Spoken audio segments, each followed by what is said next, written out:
Hello everyone, I am Manisha. Welcome to upward study. देखिए, आज हम बहुत ज़्यादा इम्पॉर्टेंट न्यूज़ डिस्कस करने वाले हैं। एग्ज़ाम पॉइंट ऑफ व्यू से ये बहुत ज़्यादा इम्पॉर्टेंट है।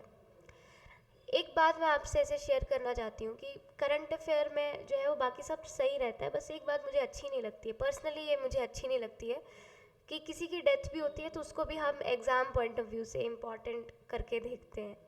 ठीक है, चलिए, मेरा ही अपना पॉइंट ऑफ व्यू है। अगर आपको कुछ जो है वह ऐसा लगता है तो कमेंट बॉक्स में आप मुझे बता सकते हैं। तो देखेंगे कि मिखाइल गॉर्बचेव के बारे में हम पढ़ेंगे। अभी रिसेंटली इनकी जो है वो डेथ हो चुकी है, तो इनके बारे में ये पूरा आर्टिकल आपका रहेगा।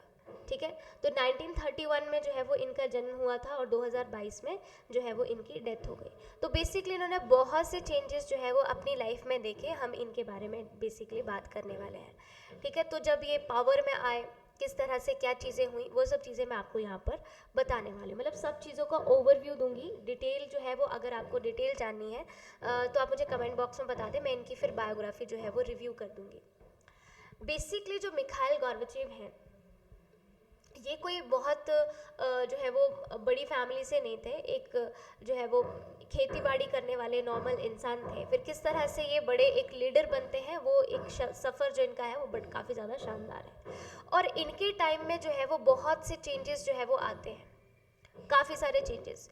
यूएसएसआर का विघटन होता है और ये एक ऐसे लीडर जो कि लिबरल थे। ठीक है, ये लेफ्टिस्ट या फिर राइटिस्ट नहीं थे, ये लिबरल लीडर थे। यानी बहुत से चेंजेस ये यहाँ पर लेकर के आते हैं जो कि यहीं के लोगों को पसंद नहीं आते हैं, और उसके बाद में यहाँ पर इनका तख्ता पलट हो जाता है। अब देखिए, इनकी डेथ के ऊपर जो है वो सब ने यहाँ पर कोई ना कोई रिमार्क्स दिए हैं। तो जो बाइडेन है, उन्होंने बोला है कि Gorbachev was a man of remarkable vision. After decades of brutal political repression, he embraced democratic reforms. Basically, वहाँ पर democratic reforms जो है वो यही लेकर के आए थे। तो यहाँ पर जो बाइडेन ने भी ये स्टेटमेंट दी है कि बहुत ही अच्छा इनका विजन था और ये सब चीज़ें थी।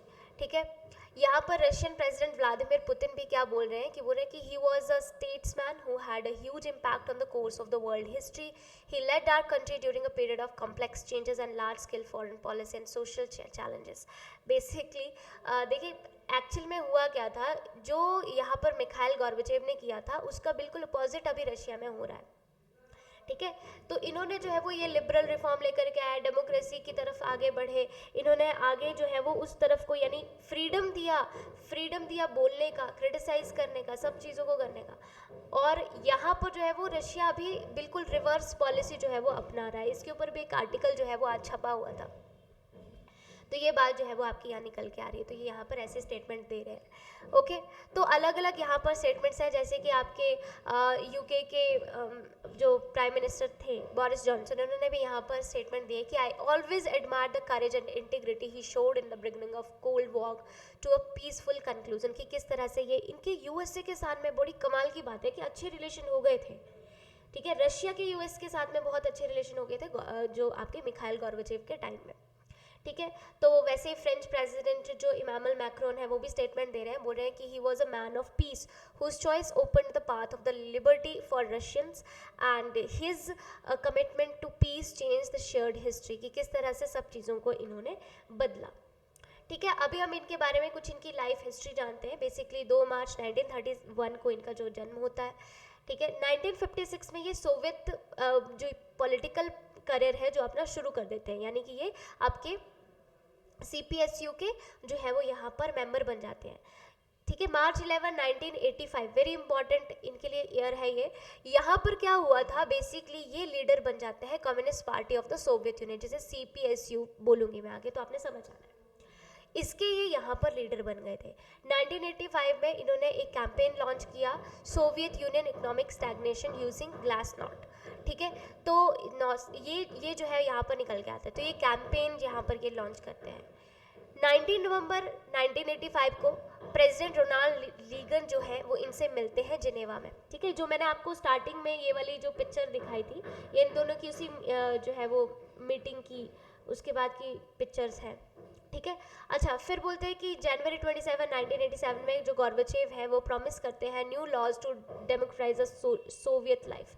ठीक है, तो उसके लिए भी यहाँ पर ये नए लॉज लेकर के आते हैं।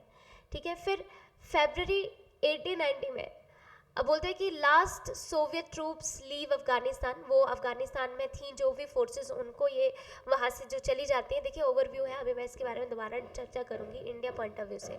उन्हें नवंबर 1989 में बर्लिन वॉल फॉल हो जाती है एंड की moment in the collapse of the communism in the eastern Europe, वो पूरा कम्युनिज्म वहाँ पर ख़त्म हो जाता है।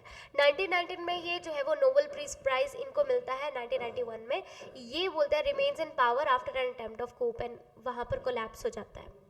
1991 में क्या होता है, गोर्बाचेव जो है वो रिज़ाइन कर देते हैं प्रेसिडेंट की पोस्ट से, और नेक्स्ट से सोवियत यूनियन जो है वो डिसॉल्व हो जाता है। अब यहाँ पर सितंबर 3 को यानी कि इनका फ्यूनरल होगा सैटरडे को, ठीक है। तो वो सब चीज़ें आपकी देखने को मिलेंगी। ओके, तो इनकी कुछ इम्पॉर्टेंट जो स्टेटमेंट्स थी उनके बारे में मैं आपको कुछ बताती हूँ। तो ये क्या बोलते थे, ये बोलते थे कि I see myself as a man who started the reforms that were necessary for the country and for Europe and the world. अब ये अपने जो है वो एक इंटरव्यू में ये चीज़ बताते हैं, मतलब इनके बोलने का मतलब था कि मैं वो रिफॉर्म लेकर के आया हूँ जो मेरे देश के लिए ज़रूरी है, जो हमारे यूरोप के लिए भी ज़रूरी है और जो वर्ल्ड के लिए भी ज़रूरी है। मतलब बहुत ही अच्छी इनकी डिप्लोमेसी थी। डिप्लोमेसी क्या मतलब, लिबरल लीडर थे, बहुत अच्छे लीडर थे, ठीक है। और जो है एक बार फिर से इनको रिव्यू जो है वो यहाँ पर पूछा जाता है कि जो जो रिफॉर्म्स आप लेकर के आए, यानी कुक होने के बाद में आपने जो भी रिफॉर्म्स यहाँ पर लेकर के आए, क्या आपको मौका मिला आप दोबारा करेंगे? तो इसमें इनका ये जवाब था कि I am often asked would I have started it again if I had to repeat it, yes indeed, कि वो ये वापस से करेंगे and with more persistent and determination. तो ये यहाँ पर जो है वो इनका इसके रिगार्डिंग जवाब रहता है। अभी हम इंडिया पॉइंट ऑफ व्यू से देखते हैं कि इनकी जो है वो इंडिया के साथ में कैसे रिलेशन थे, तो उसके बारे में हम यहाँ पर जान लेते हैं कुछ चीज़ें। बेसिकली जो राजीव गांधी जी हैं ये और मिखाइल गोर्बाचेव, इन दोनों के आपस में बहुत अच्छे रिलेशन थे, ठीक है।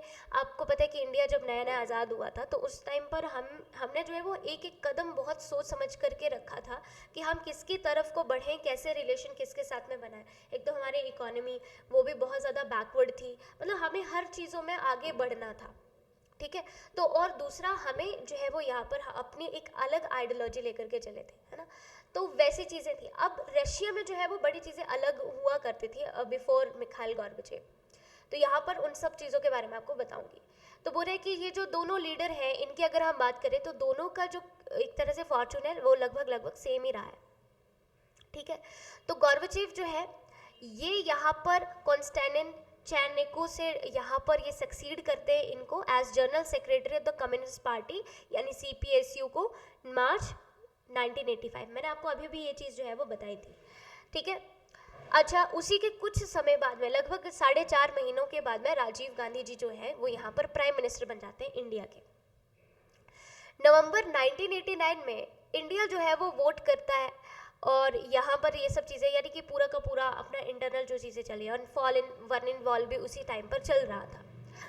अब 1988 मई 1988 से फरवरी 1989 के बीच में अब जो मिखाइल गोर्बाचेव है इन्होंने अपनी जो रेड आर्मी थी अफगानिस्तान में उसको जो है वो पुल आउट कर लिया था।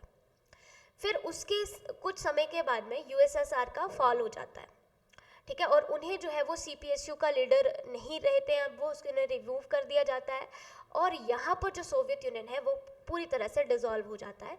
वो सब चीज़ें हमने अभी अभी कर ली हैं। 1985 से 89 के बीच में यहाँ पर ऐसा क्या होता है, तो राजीव गांधी और जो मिखाइल गोर्बाचेव है यहाँ पर इनमें जो है वो बहुत सी चीज़ें जो निकल के आती हैं जो कॉमन उसमें काम कर रहे थे। तो इंडिया और सोवियत यूनियन के जो रिलेशन है वो यहाँ पर इम्प्रूव होते हुए हमें दिख रहे थे, ठीक है।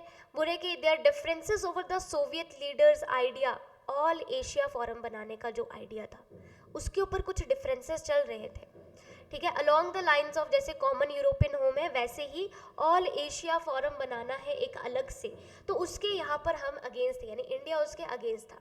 तो बोले who had been labelled as pro west, Rajiv Gandhi को जो है वो प्रो वेस्ट लीडर बोला जाता था इनिशियल मंथ में, बट बाद में जो है वो यहाँ पर सोवियत यूनियन की तरफ में इनका जो एटीट्यूड है वो धीरे धीरे करके चेंज हो जाता है, और उसी टाइम पर ये सब चीज़ें हमें निकलने को देखने को मिलती हैं। फिर यही टाइम था जब यहाँ पर मिखाइल गॉर्बेचेव बोलते हैं कि ये जो एशियन सिक्योरिटी है यानी कि ऑल एशिया फोरम है, ये एक ओल्ड कॉन्सेप्ट है, हमें इसकी तरफ आगे नहीं बढ़ना है। तो यहाँ पर जो इनके डिफरेंसेस है वो कहीं ना कहीं ठीक होना शुरू हो जाते हैं। ठीक है, अब हो रहा है कि जो आर्म सेल है from the Soviet Union to India वो हम यहाँ से खरीदते थे, यानी पहले से हमारे इनके साथ में बायलेटरल टाइज थे और हम इनसे जो है वो आर्म्स जो है वो खरीदा करते थे पहले के टाइम से। 1970s में इंदिरा गांधी ने यहाँ पर रिफ्यूज़ कर दिया था, हम सोवियत लेड सिक्योरिटी कम्पैक्ट जो एशिया ये बनाना चाहते हैं उसका पार्ट नहीं बनेंगे, पहले ये बात जो है वो इंदिरा गांधी ने क्लियर कर ली थी। उसके बाद में मिड 1980s में यूएसएसआर की जो सप्लाई है वो और भी ज़्यादा सोफिस्टिकेटेड हो गई, हार्डवेयर की जो इंडिया को वो देता था। फिर पीवी नरसिम्हा राव जो है वो डिफेंस मिनिस्टर हुए, ठीक है, डिफेंस मिनिस्टर थे राजीव गांधी की कैबिनेट में, ठीक है। वो मिलिट्री डेलीगेशन लेकर के जाते हैं तो वहाँ पर वो कई सारे एग्रीमेंट करके आते हैं इनके साथ में, ठीक है, तो कई सारे एग्रीमेंट यहाँ पर हुए।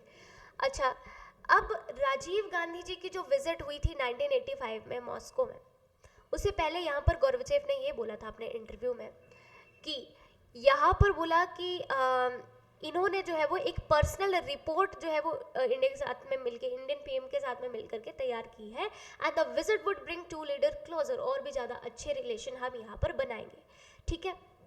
तो यहाँ पर राजीव गांधी जी भी फिर यहाँ पर जब गए विजिट किया और उन्होंने ये भी बोला कि ये देख करके मुझे काफ़ी अच्छा लगा कि हम दोनों में काफ़ी सारी चीज़ें जो है वो कॉमन है, कॉमन ग्राउंड पर हम यहाँ पर सोचते हैं। तो राजीव गांधी जी ने ये भी बोला कि Gorbachev himself was planning to end the Afghan occupation, जो यहाँ पर ये इन्होंने जब वो आपकी रेड आर्मी को पुल आउट किया था वहाँ से, तब की बात है, ठीक है। तो ये चीज़ें भी आ गई। अब वो ना उसके अलावा ये भी बात बोलते हैं कि ये जो है वो अक्टूबर 1985 में दोनों लीडर आपस में मिलते हैं, और ये जो है वो यहाँ पर उसके अलावा एक अनशेड्यूल स्टॉप भी यहाँ पर लेते हैं राजीव गांधी जी, यानी कि जब इनकी 5 नेशन फॉरेन मीटिंग हो रही थी, यानी वहाँ पर ये टूर पर गए हुए थे, तो उसमें वापसी के समय ये मॉस्को भी गए, यानी रशिया में भी वहाँ पर गए थे, और ये अनप्लान्ड पूरा का पूरा था। तो कहाँ कहाँ इन्होंने जाना था, United kingdom, Bahamas, Cuba, United state और नीदरलैंड्स में जाना था।